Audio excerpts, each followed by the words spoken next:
ଯାହାକୁ ଭୁଲି ନ ପାରିବ ତାକୁ କ୍ଷମା କରିଦେବ, ଆଉ ଯାହାକୁ କ୍ଷମା କରିପାରିବନି ତାକୁ ଭୁଲିଯିବ।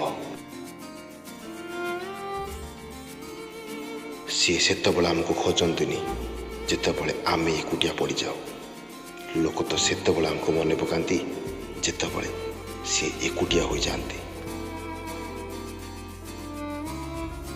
କାହାର ଭଲ ପାଇବା ଯଦି ତୁମେ ସାରା ଜୀବନ ଚାହୁଁଛ, ତେବେ ତାକୁ କେବେ କୁହ ନାହିଁ କି ତୁମେ ତାକୁ କେତେ ଚାହୁଁଛ।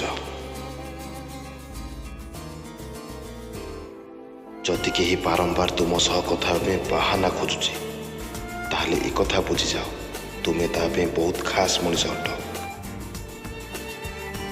ଯେଉଁ ମଣିଷ ମନରେ ତୁମ ପାଇଁ କିଛି ମହତ୍ତ୍ୱ ନାହିଁ, ସେ ମଣିଷ ତୁମର ଛୋଟ କଥାରେ ବି ଅଧିକ ରାଗିବ। ଯେଉଁ ବ୍ୟକ୍ତି କେବେ ଭୁଲ କରିନାହିଁ, ୟାର ଅର୍ଥ ସେ କେବେ ଚେଷ୍ଟା ହିଁ କରିନାହିଁ। କେହି ଅଳସୁଆ ନୁହନ୍ତି, କେବଳ ସେମାନଙ୍କ ପାଖରେ ସେମିତି କିଛି ବଡ଼ ଲକ୍ଷ୍ୟ ବା ଉଦ୍ଦେଶ୍ୟ ନାହିଁ ଯାହା ତାଙ୍କୁ ପ୍ରେରିତ କରିପାରିବ।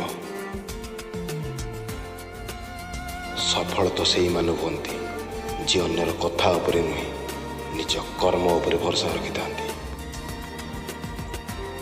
ପରିଚୟ ଏପରି ତିଆରି କର ଯେପରି ଲୋକ ତୁମ ଚେହେରାରୁ ନୁହେଁ, କେବଳ ତୁମ ନାଁକୁ ତାଙ୍କ ପରିଚୟ କରିନେବେ।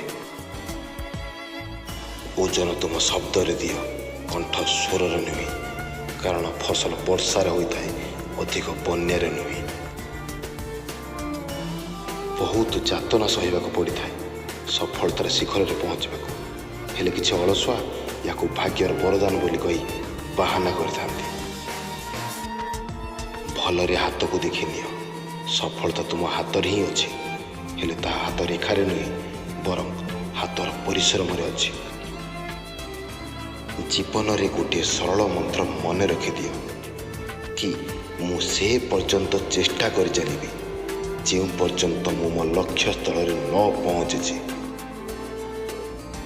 ଭିଡ଼ିଓଟି ଭଲ ଲାଗିଥିଲେ ଲାଇକ୍, ସେୟାର, କମେଣ୍ଟ ନିଶ୍ଚୟ କରନ୍ତୁ। ଯଦି ଚ୍ୟାନେଲକୁ ନୂଆ ଆସିଛନ୍ତି ଦୟାକରି ସବସ୍କ୍ରାଇବ୍ କରିନିଅନ୍ତୁ।